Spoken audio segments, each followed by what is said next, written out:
My name is Adeline Spencer. I'm 25 years old, and last month my grandmother handed me a sealed envelope that destroyed everything I believed about my family. For as long as I can remember, my parents called me adopted in spirit. Their way of explaining why my brother got birthday parties while I got chores, why he got a car while I got silence, why he was celebrated, and I was invisible. I believed them. For 25 years, I believed I wasn't really theirs. Then, on my birthday, which my family had conveniently turned into my brother's MBA graduation party, Grandma pulled me aside, pressed that envelope into my hands, and whispered, "Don't open this at home."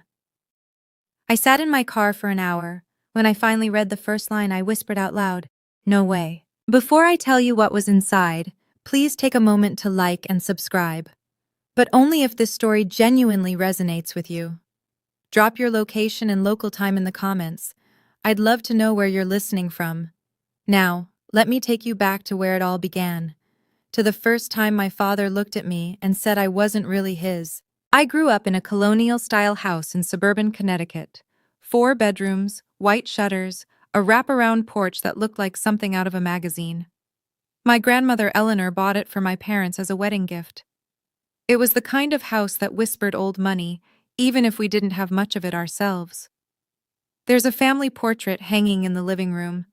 I'm in it, technically, but if you look closely, you'll notice I'm standing at the edge of the frame, half a step behind everyone else, like an afterthought, like someone the photographer almost forgot to include.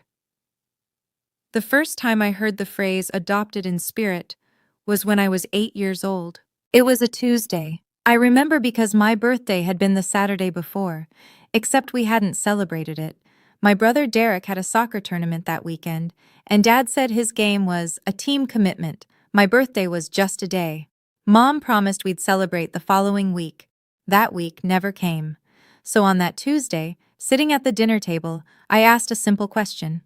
Why does Derek get the bigger bedroom? Dad didn't even look up from his steak. Because Derek is different, Adeline. You're not like us, not really. You're adopted in spirit. We chose to keep you, but that doesn't mean you're entitled to the same things as your brother. I was 8. I didn't know what adopted in spirit meant. I just knew it made my chest hurt. Mom reached over and patted my hand. Your father loves you in his own way, sweetheart. I learned later that his own way meant silence. It meant chores. It meant being invisible in plain sight. And it meant that for the next 17 years, I would believe I wasn't really theirs. Let me show you what adopted in spirit looked like in practice. Derek's 16th birthday. Dad bought him a cherry red Jeep Wrangler. They threw a party for 50 people in the backyard, complete with a DJ and a 3-tier cake from the fancy bakery downtown. My 16th birthday. A family dinner at home.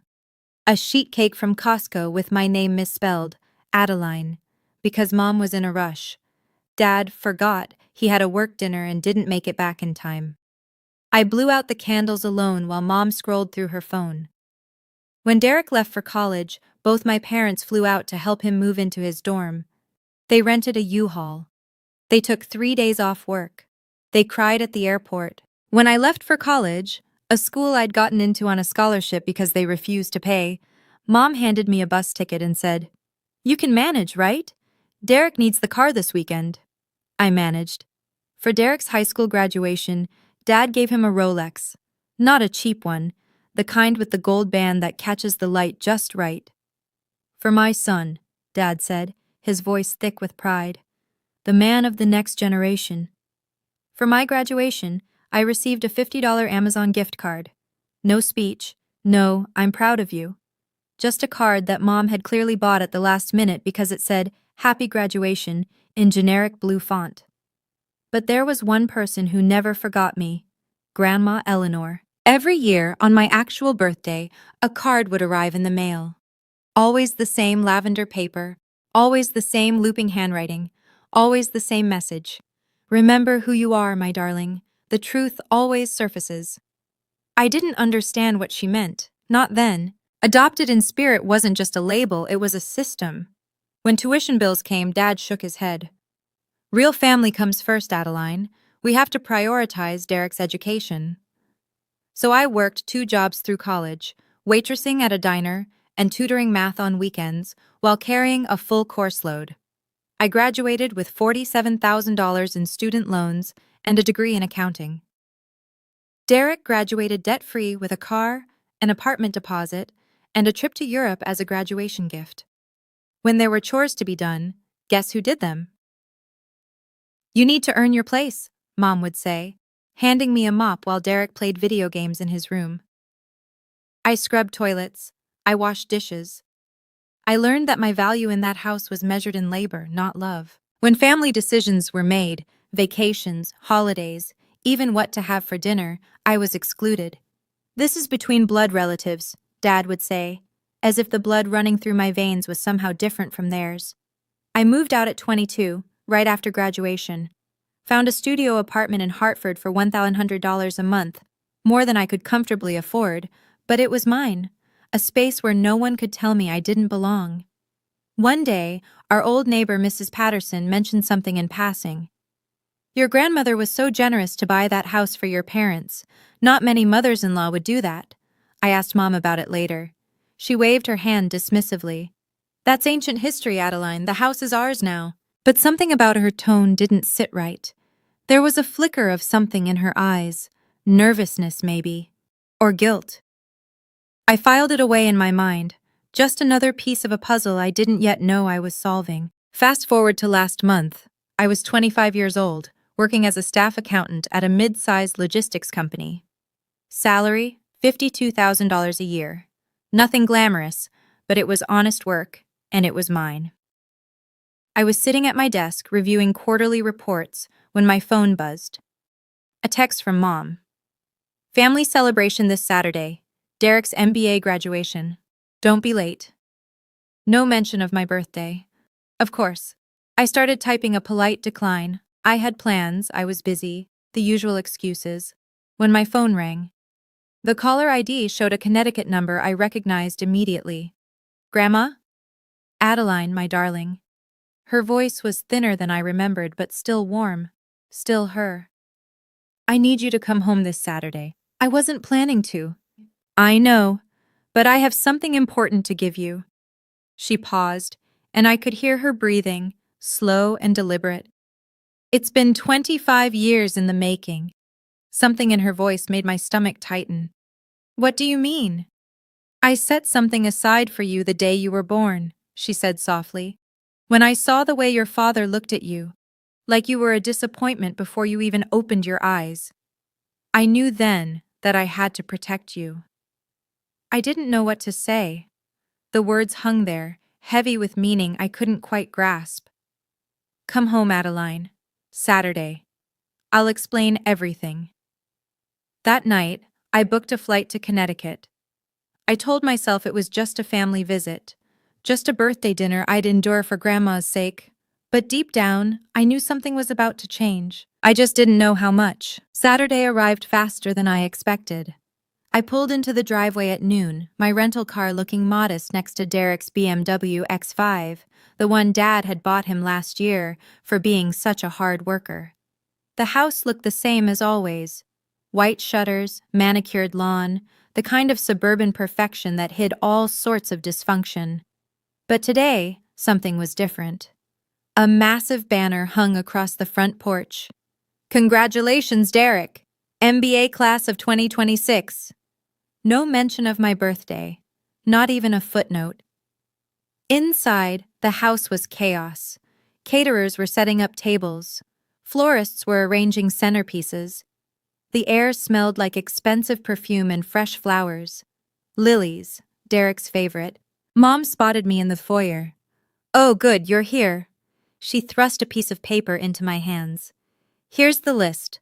Tables need to be set up in the backyard. Bathrooms need cleaning. Oh, and the caterers need someone to direct them. They keep putting things in the wrong places. Where's Derek? In his room, resting before the party. She said it like it was obvious. Like of course Derek would rest while I worked. I glanced at the list. It was long, very long. And the guests? Arriving at 4, 40 people, family, friends, your father's colleagues. She was already walking away. Make sure everything's perfect, Adeline. I stood there, holding that list, feeling the familiar weight of invisibility settle onto my shoulders. Then I saw it. On the hallway table, half hidden under a stack of mail, a lavender envelope with my name on it, Grandma's handwriting, a birthday card. It had been opened, read, and tossed aside like junk mail. They hadn't even bothered to give it to me. By 4 o'clock, the backyard was transformed into a celebration fit for royalty. Derek's royalty, anyway. White tents, twinkling lights, a champagne tower that sparkled in the afternoon sun. 40 guests milled about in designer outfits, laughing and toasting and pretending to care about MBA programs. I stood by the catering table in the same black dress I'd worn to 3 other family events, watching my father command the room. "Everyone, everyone!" Dad clinked his champagne flute with a fork. The crowd quieted. "I want to make a toast to my son Derek, my legacy, my pride." The guests raised their glasses. Dad's voice swelled with emotion. "From the moment Derek was born, I knew he was destined for greatness. He's everything I ever hoped for in a son. Smart, driven, ambitious. And now with his MBA, he's ready to take on the world." Applause. Cheers. Derek stood beside Dad, beaming, wearing a new Ralph Lauren suit that probably cost more than my monthly rent. Not a single word about me. Not even a mention that today was my birthday, too. I tried to disappear into the background, but my Aunt Linda spotted me. "Adeline, isn't today your birthday, too?" Her voice was loud enough to carry. Dad laughed, a short, dismissive sound. "Oh, we don't really count that. She's different." The words hit me like a slap. Aunt Linda's smile faltered. She leaned toward Uncle Robert and whispered something. I caught the words. "Poor girl, spiritually adopted," whatever that means. Across the yard, I saw Grandma Eleanor. She sat alone in a wicker chair, her silver hair catching the sunlight, her eyes tracking everything, watching, waiting. When our eyes met, she gave me a small nod. "Just wait," that nod seemed to say. Just wait. Dad wasn't finished. He clinked his glass again, and the crowd fell silent for what he clearly considered his grand announcement. "Now, I want to share some exciting news about our family's future." He put his arm around Derek's shoulders. "As most of you know, Eleanor, my wonderful mother-in-law, owns this beautiful home. When she eventually passes, God bless her, we plan to sell the property and use the proceeds to fund Derek's first business venture." Derek nodded like this was already a done deal.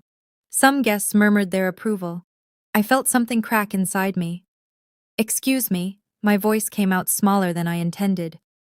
"What about me?" Dad didn't even look in my direction. "You're an adult, Adeline. You've always been self-sufficient.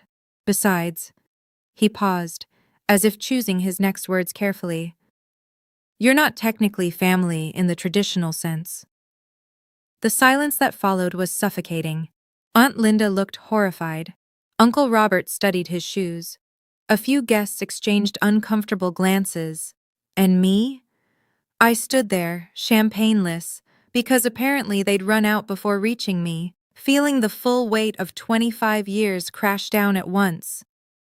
Then came the sound of a cane tapping against the patio stones. Grandma Eleanor rose from her chair with the slow, deliberate grace of someone who had been waiting for exactly this moment.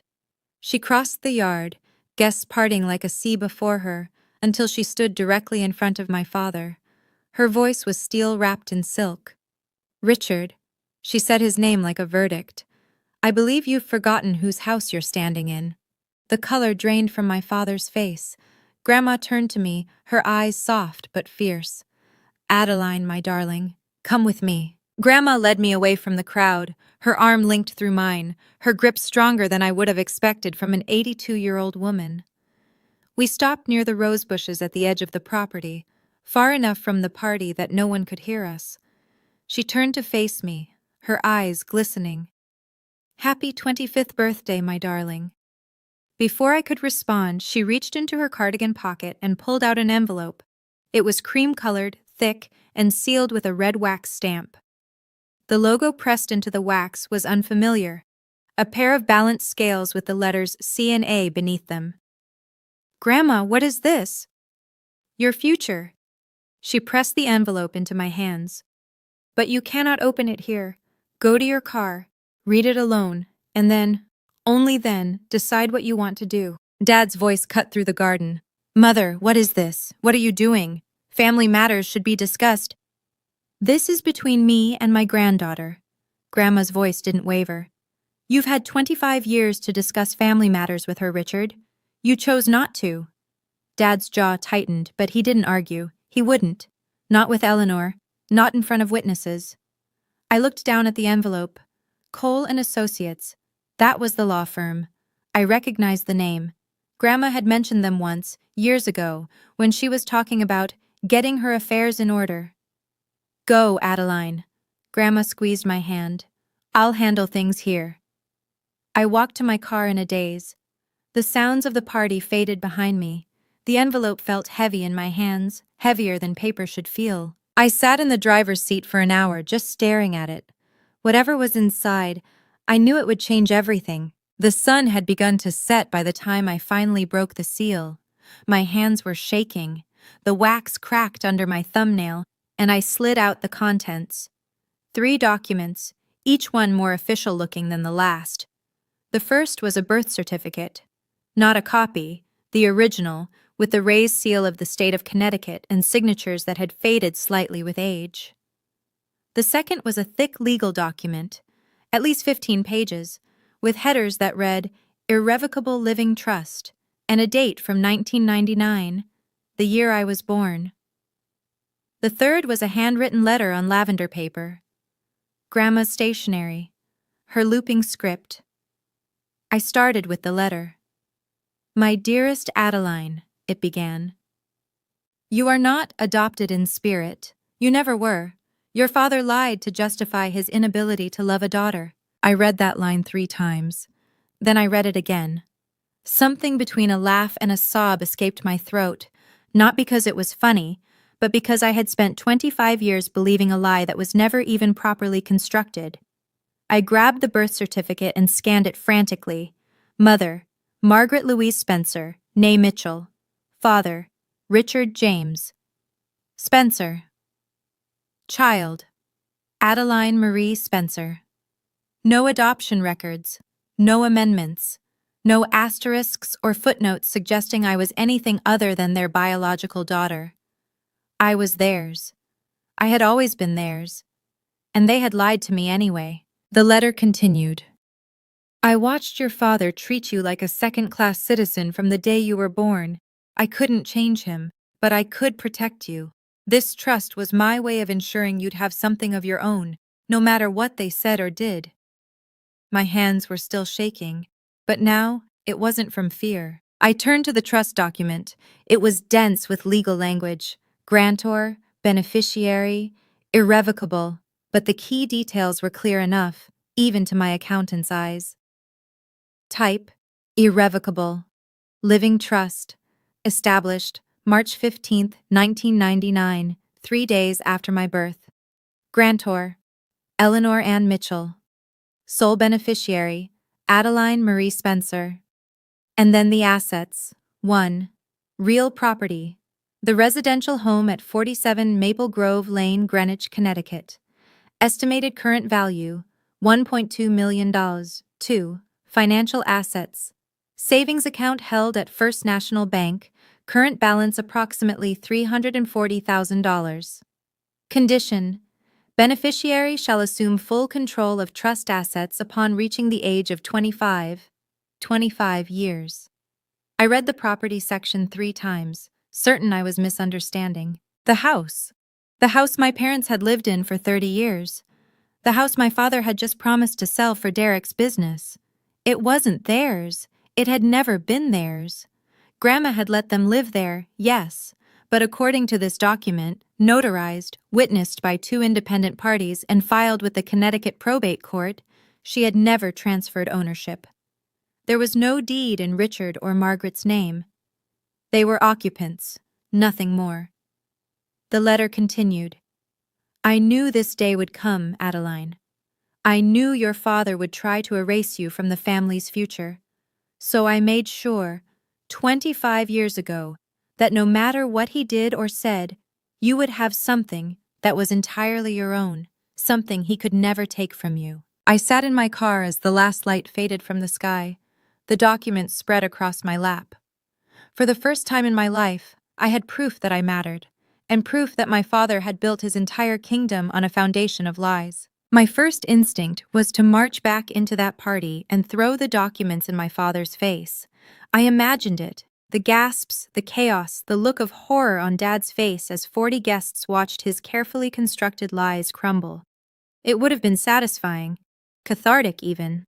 But that would have been his game: drama, emotional explosions, the kind of scene he could later dismiss as Adeline being hysterical.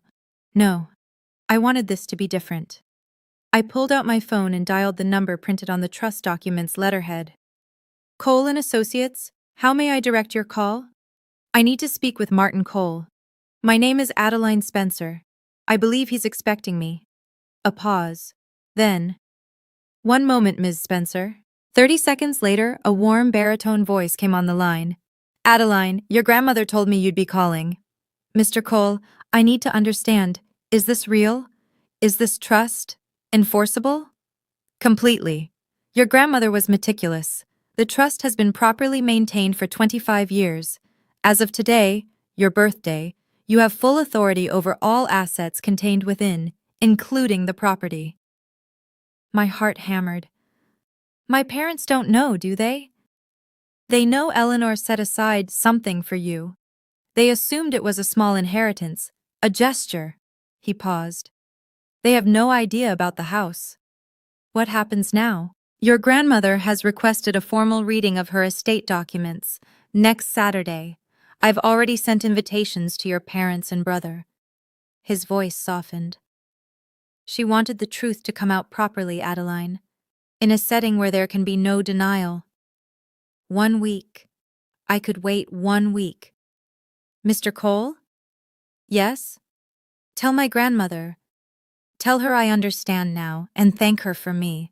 She knows, Ms. Spencer. She's always known. If you're still here, I want to ask you something. Have you ever discovered a truth that changed everything you thought you knew about yourself? Drop truth in the comments if you have. And if you're enjoying this story, please consider subscribing. It really helps the channel grow. Now, back to the week that changed my life. The call started Monday morning. Dad was first. Adeline, we need you back this weekend. Your grandmother is getting her affairs in order, and the house needs to be prepared. Prepared for what? For after. His voice was impatient. She's not going to live forever. We need to make sure everything transitions smoothly. Translation. He wanted to make sure the house was ready to sell the moment Grandma was gone. Then came Mom's call on Tuesday. Your father is under a lot of stress about the estate, sweetheart. Maybe you could come help? Be a good daughter? Be a good daughter. The phrase made my stomach turn. Wednesday brought a text from Derek. Hey sis, Dad says there's some paperwork we all need to sign when you come up. Something about family coordination. No big deal. No big deal. I called Mr. Cole that afternoon. They want me to sign something, a family asset acknowledgement form. His voice sharpened. Don't sign anything, Ms. Spencer. Anything they ask you to sign right now is likely a waiver, an attempt to get you to relinquish any claim to the estate before the trust is revealed. They don't know about the trust. No, but they know your grandmother loves you, and they're worried she might have left you something. This is preemptive damage control. Dad's email arrived Thursday. The attachment was titled Spencer Family Asset Acknowledgement Form. I opened it just to see what they were asking. The document was simple. By signing, I would confirm that I had no legal claim to any assets of the Spencer or Mitchell family estates. They were trying to erase me before I could even fight back. Joke's on them. I already had everything. Friday night, there was a knock on my apartment door. Mom stood in the hallway holding a bouquet of flowers. Chrysanthemums, my least favorite, but Derek's preferred choice. Can I come in, honey? Against my better judgment, I stepped aside. She sat on my second-hand couch, her designer handbag looking absurdly out of place in my modest studio. Adeline, I know your father can be harsh, but he means well. He just doesn't know how to express affection toward a daughter. Harsh is one word for it. He loves you, in his own way. She reached for my hand. And I know this situation with Grandma's estate is complicated, but signing that form, it would make things so much easier for everyone. It would keep the peace. Keep the peace, as if the peace hadn't been kept on my back for 25 years. Mom, do you even know what Grandma put in her estate? It doesn't matter what she put in it. What matters is that we're a family, and families don't fight over money. She squeezed my hand. Besides, honey, your grandmother is old. Her memory isn't what it used to be. If she said something strange to you at the party, well, sometimes elderly people get confused. I felt myself wavering. Maybe Grandma was confused. Maybe I was reading too much into everything. Maybe... My phone buzzed. A text from Grandma. They will try to make you doubt. Don't. I've waited 25 years for this moment. So have you. I looked at my mother, at her perfectly applied makeup, her practiced concern, her flowers that weren't even for me. I'm not signing anything, Mom. Her mask slipped just for a second. Then she collected her bag and left without another word. The night before the reading, I couldn't sleep. I lay in bed, staring at the ceiling, the trust document spread across my nightstand, like evidence in a trial. Every time I closed my eyes, I saw my father's face, not angry, but dismissive, the same look he'd given me my entire life. You're not really family, so why do you care? Those words had haunted me for years. Every time I tried to speak up, every time I tried to assert myself, they'd echo in my head, making me shrink back into silence. But tonight, something was different. I got up and walked to my closet, pushed past the worn dresses and faded sweaters until I found it. A navy blue suit I'd bought 6 months ago for a job interview. I'd been too scared to attend. Tag still on, never worn. I'd bought it with my own money. Money I'd earned from work that I'd done, in a career I'd built without their help or support. I removed the tags and hung the suit on my door. Tomorrow, I wasn't walking into that room as the forgotten daughter. I wasn't going to ask permission to exist. I wasn't going to beg for a seat at a table that was never meant for me. Tomorrow I was going to sit at a table of my own making. I thought about all the times I'd tried to earn their love, the perfect grades, the quiet obedience, the years of believing that if I just tried harder, they'd finally see me. None of it had worked. Because the problem was never me. It was them. I fell asleep sometime after midnight, and for the first time in weeks I didn't dream about being invisible. I dreamed about standing in the light. Saturday morning, 9 a.m., the offices of Cole & Associates occupied the top floor of a glass building in downtown Hartford, all polished wood and leather chairs and windows that overlooked the Connecticut River. Martin Cole was exactly what I'd expected. Silver-haired, sharp-eyed, with the calm demeanor of a man who had seen 1,000 family disputes and knew exactly how this one would end. Ms. Spencer, he shook my hand warmly. Your grandmother speaks very highly of you. Is she here? No. She's not feeling well enough to attend in person, but she's authorized me to act on her behalf. He gestured to a chair. Before your family arrives, I want to make sure you understand what's about to happen. He slid a folder across the desk. Inside was a copy of the deed to the house, the original deed from 1994. Owner, Eleanor Ann Mitchell. There was no transfer deed, no bill of sale, no documentation showing the property had ever changed hands. Your parents have been living in that house for 30 years, Martin said, but they've never owned it. Your grandmother allowed them to stay, but she deliberately kept the title in her name. She never trusted your father to do right by you. I stared at the paper. And they don't know? They believe Eleanor gave them the house verbally, as a wedding gift, But without a deed transfer, a verbal agreement means nothing. He folded his hands. Legally, they're tenants. Tenants without a lease. The conference room suddenly felt smaller. Ms. Spencer, Martin said gently, you don't have to say anything dramatic today. The documents will speak for themselves. I nodded. Outside, I heard the elevator ding. They were here. My father entered the conference room like he owned the place. He was wearing his best charcoal suit, Tom Ford, if I had to guess, with a silk tie and polished Oxfords. Mom followed behind him in a cream-colored dress, her pearls perfectly aligned. Derek brought up the rear, casual in khakis and a blazer, already looking bored. None of them acknowledged me. Martin! Dad extended his hand to the lawyer with practiced warmth. Good to see you. Let's get this formality over with, shall we? We all know how Eleanor wanted things handled. Martin's expression remained neutral. Please have a seat. They arranged themselves at the table. Dad at the head, naturally, with Mom and Derek flanking him like attendants at a throne. I sat across from them, my folder resting on my lap where they couldn't see it. Mom offered me a thin smile. I'm glad you're here, Adeline. Families should be together at times like this.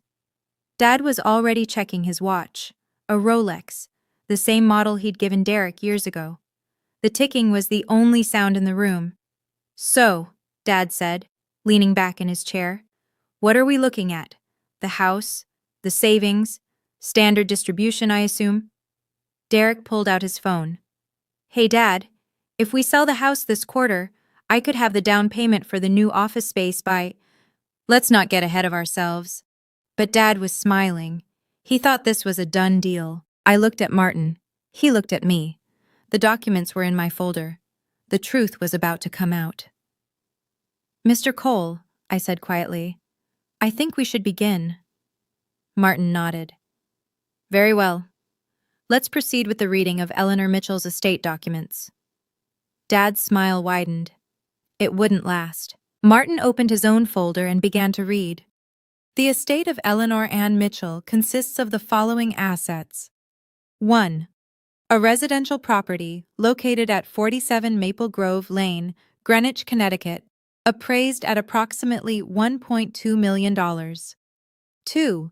A savings account held at First National Bank, current balance $340,000.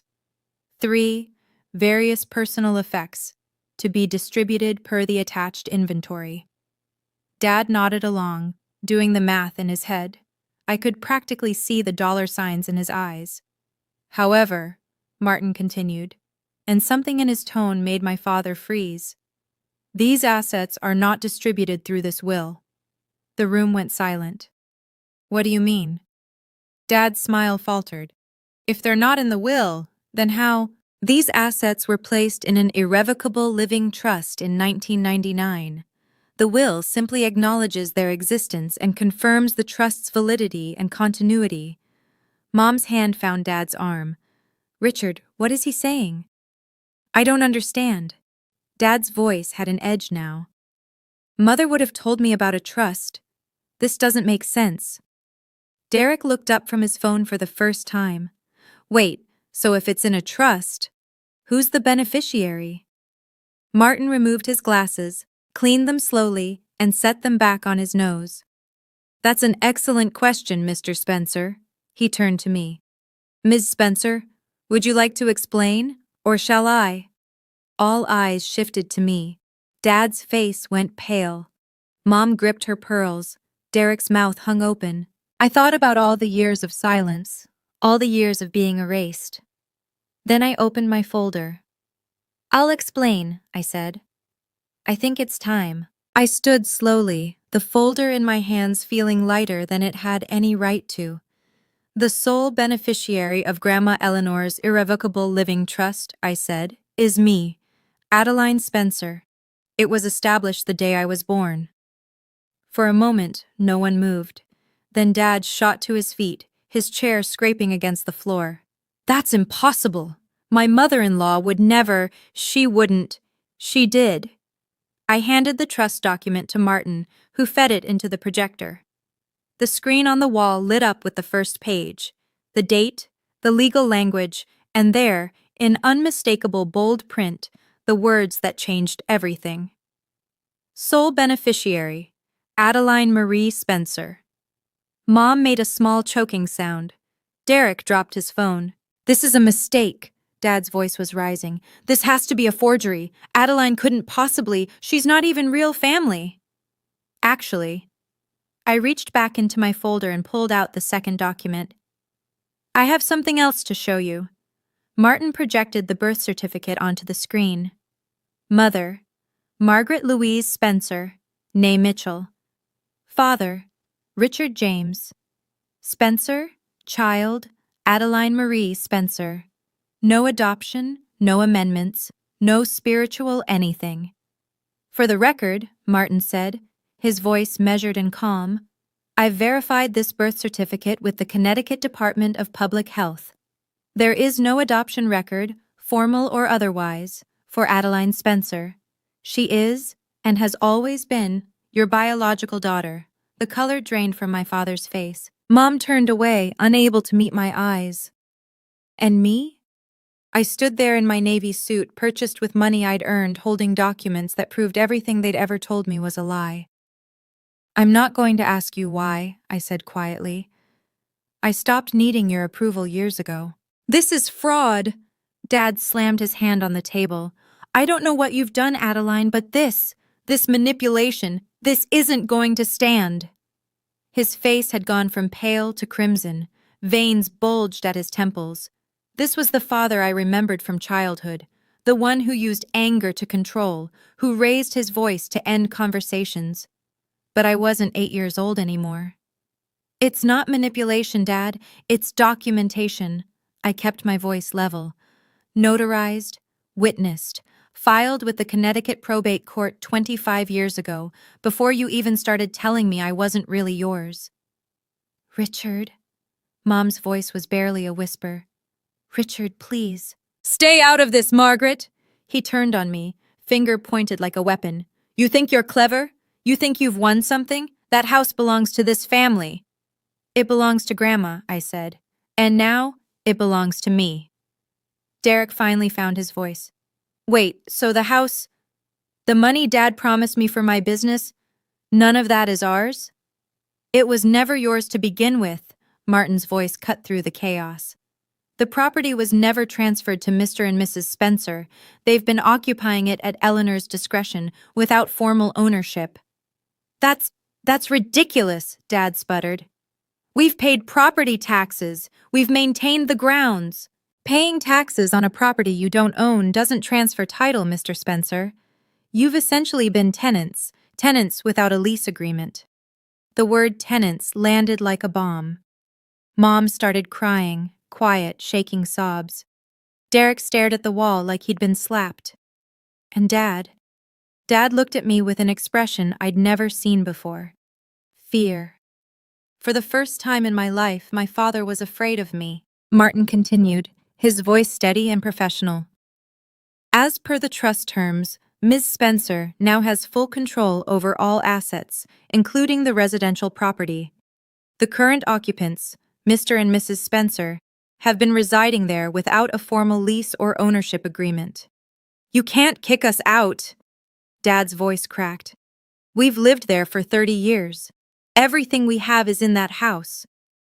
Actually, sir, Ms. Spencer has the legal right to do exactly that. The property was never transferred. You've been occupying it at Eleanor's discretion, and now at Adeline's. Derek stood up so fast his chair fell over. This is insane! Dad, do something! Call our lawyer! We can fight this! On what grounds? Martin's eyebrow rose slightly. The trust is airtight. Eleanor Mitchell was meticulous in her planning. She anticipated challenges. The fight seemed to drain out of my father. His shoulders sagged. His hands, which had been clenched into fists, slowly relaxed. Then he turned to me and his voice changed. Adeline. Sweetheart. I flinched. He had never called me sweetheart, not once in 25 years. I know I wasn't the best father. He attempted a smile, but it came out wrong. too desperate, too hungry. But we're family. We can work this out, together, as a family. There it was. The word he'd spent my entire childhood telling me I wasn't part of. Family? I repeated. You spent 25 years telling me I wasn't really family, Dad. You don't get to use that word now. Adeline, please. Mom reached toward me, mascara streaking down her cheeks. We can fix this. We can— No! I closed my folder. You can't.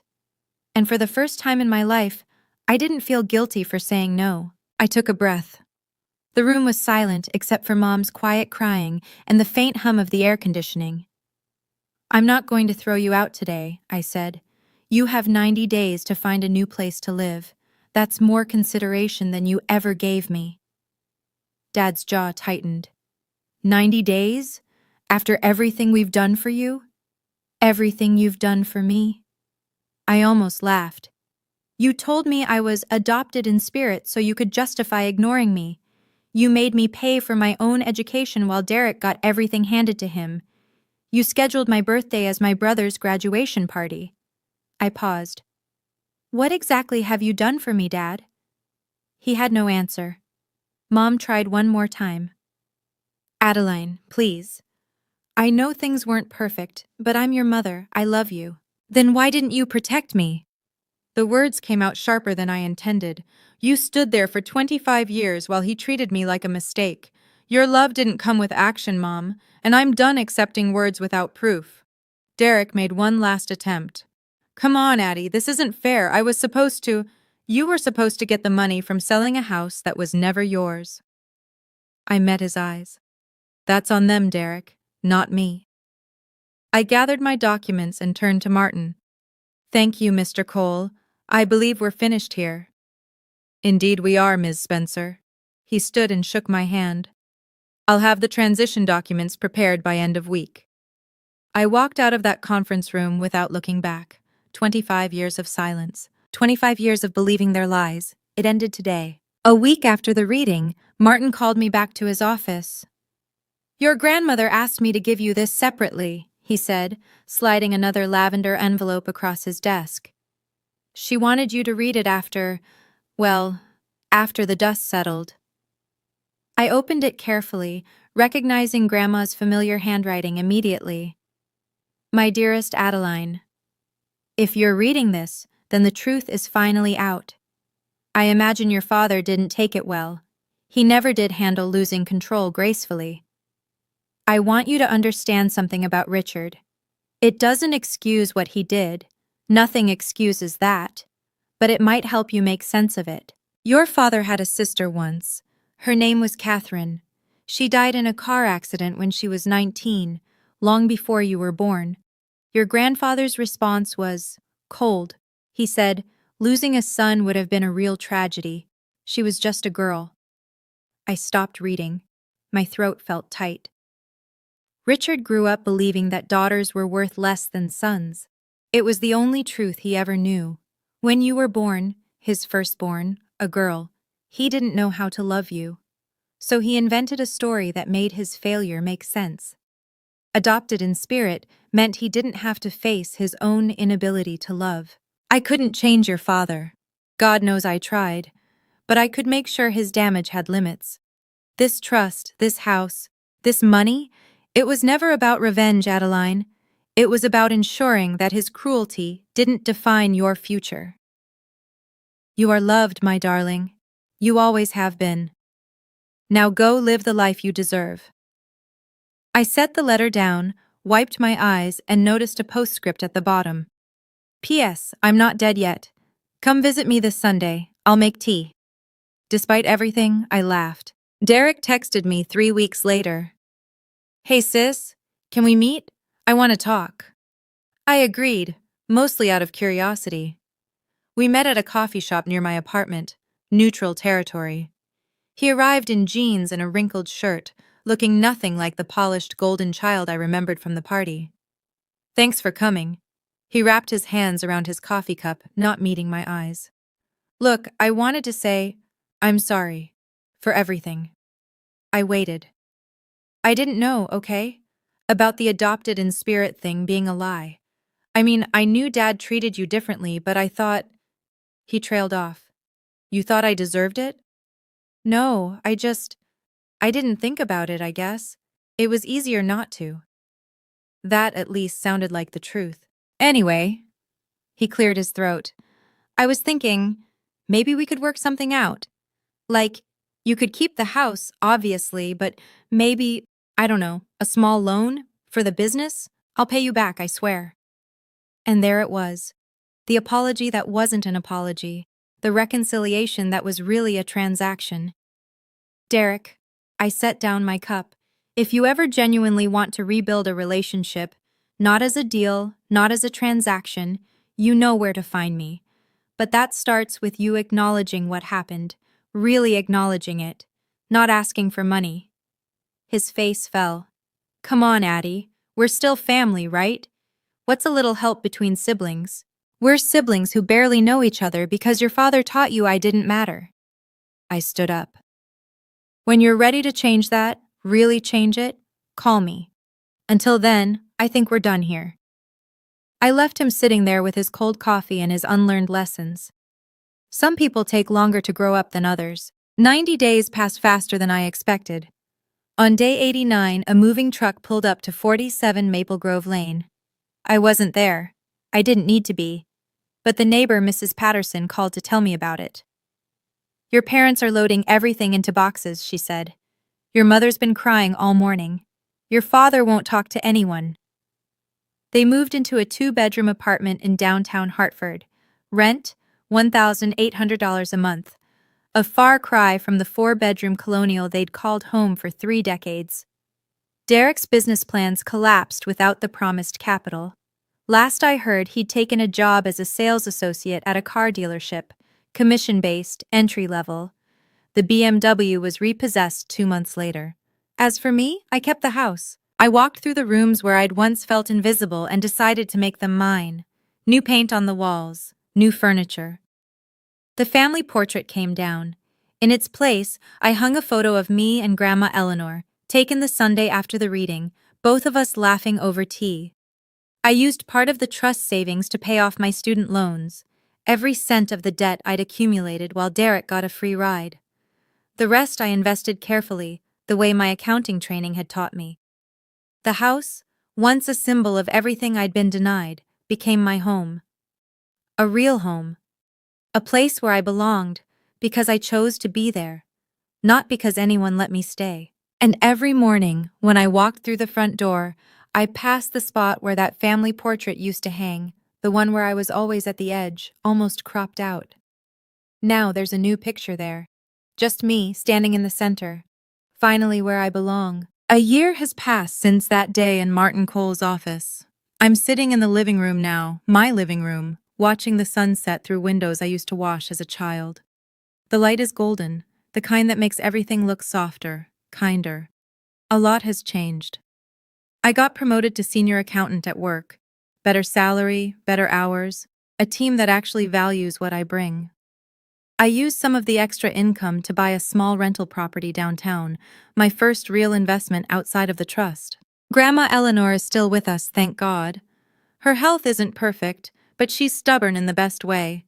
We have tea every Sunday now, a tradition that started after the reading and hasn't stopped since. She tells me stories about my mother's childhood, about the woman Margaret used to be before she married my father. I'm not sure what to do with those stories yet, but I'm holding on to them. My parents haven't called. I'm okay with that. Derek texts occasionally. Surface-level stuff. Nothing deep. How are you? Happy holidays. Saw your photo on Facebook. I respond politely but don't engage much. The door isn't closed exactly. It's just not wide open. The person I was a year ago, the one who cleaned bathrooms at her own birthday party while her brother played video games, feels like a stranger now. Not because I've become someone entirely different, but because I finally stopped apologizing for existing. I used to dream about the day my father would tell me he loved me. I used to imagine what it would feel like to hear those words, to know I was enough. I don't dream about that anymore, because I know now I was always enough. I just needed to believe it myself. So that's my story. But before we wrap up, I want to be clear about something. This isn't a revenge story. I didn't destroy my family. I didn't plot their downfall or savor their suffering. I simply stopped accepting a role that was never meant for me, and I claimed what was rightfully mine. The difference matters. If you're listening to this and you've been the forgotten child, the one who got overlooked, undervalued, pushed to the margins of your own family, I want you to hear this. You don't owe loyalty to people who never gave you respect. You don't have to earn love that should have been given freely. And walking away isn't failure. Sometimes it's the bravest thing you can do. I'm not telling you to cut off your family. That's a decision only you can make, and it's not one to take lightly. But I'm telling you this. Boundaries aren't walls. They're doors that you control. You decide who gets in. You decide how far. The best revenge, if you can even call it that, isn't making others suffer. It's building a life so full, so rich, so entirely your own, that their absence becomes a footnote rather than a headline. You are not what they called you. You are not the role they assigned you. You are not the space they tried to shrink you into. You are whoever you decide to be. I spent 25 years waiting for my father to see me. 25 years trying to prove I deserved a seat at his table. Now I have my own table. And there's plenty of room for people who actually want to be there. That's the only kind of family worth having. Before I go, let me tell you where everyone is now. Grandma Eleanor is doing better than her doctors expected. She moved into an assisted living facility near my house, not because she had to, but because she wanted to. I used part of the trust fund to ensure she has the best care available. We still have tea every Sunday. Last week she beat me at Scrabble. Again. Dad took a part-time consulting job because the rent on their new apartment wasn't sustainable on retirement savings alone. The man who used to talk about legacy and inheritance now works weekends to make ends meet. I don't feel happy about it exactly, but I don't feel sorry either. Mom did something unexpected. 6 months after the move, she filed for divorce. She sent me a letter, handwritten, on plain white paper instead of her usual monogrammed stationery. It said, "I'm sorry I didn't protect you. I should have been braver." I haven't responded yet, but I kept the letter. Maybe one day. Derek is still figuring things out. He's been in therapy, apparently, his idea, not anyone else's. He sent me a birthday card this year, a real one, with my name spelled correctly, and a message that actually felt genuine. "I'm trying to understand. I hope you'll give me the chance to prove I can do better." I haven't decided what to do with that yet, but I'm thinking about it. And me? I'm sitting in my house drinking tea from my grandmother's favorite china set, writing this story for you. The Mother's Day card from Mom is still on my table, unopened. Forgiveness isn't a switch you flip, it's a door you might open someday. I'm just not ready yet, and that's okay. A therapist once explained to me why my father behaved the way he did. She called it learned worthlessness, the belief, passed down through generations, that some people are inherently less valuable than others. In my father's case, it was daughters who were worthless. He learned it from his father, a man who dismissed his own daughter's death as not a real tragedy. That kind of lesson doesn't just disappear. It burrows into you, shapes the way you see the world, the way you treat the people closest to you. My father couldn't love me because he never learned that daughters could be loved. The lie about adopted in spirit wasn't just cruelty, it was a shield. A way to protect himself from the guilt of failing someone he was supposed to care for. Does that excuse what he did? Absolutely not. But it helps me understand it. And understanding is the first step toward healing. Here's what I've learned. Hurt people hurt people. My father was wounded long before I was born, and instead of healing those wounds, he passed them on to me. That's a tragedy, for both of us. But here's the thing. His pain doesn't obligate me to suffer. I can hold compassion for the child he once was, and still maintain boundaries with the man he became. Those two things aren't mutually exclusive. If you're dealing with someone like my father, someone whose behavior seems inexplicable, whose cruelty feels personal, know this. It's not about you. It never was. Their inability to love you says everything about them and nothing about your worth.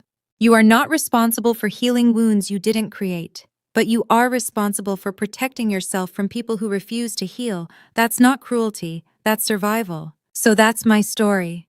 A 25-year-old lie, a sealed envelope, and a grandmother who loved me enough to plan an entire quarter century ahead. If you take anything from this, let it be this. You are not what they called you. You are not the role they assigned you. You are whoever you decide to be. For 25 years, I believed I was adopted in spirit, a burden, an afterthought, a mistake that my family graciously tolerated. I let that belief shape my choices, my relationships, my sense of self-worth. It was all built on a lie my father told to justify his own limitations, a lie my mother enabled by staying silent, a lie my brother benefited from without ever questioning. But lies don't last forever. The truth always surfaces. That's what Grandma used to write in her birthday cards, and she was right. It just sometimes takes longer than we'd like. If you're still with me, if you listened this far, thank you. Thank you for giving my story your time. I'd love to hear yours. Have you ever been the forgotten child, the one who got overlooked while someone else got everything? How did you reclaim your place? Drop your story in the comments. I read every single one, and if this resonated with you, check out the videos in the description. I think you'll find something there that speaks to you. Until next time, take care of yourself. You deserve it. Not because someone told you so, not because you earned it, just because you exist. That's enough, it always was. Goodbye for now, and remember, your table is waiting. All you have to do is sit down.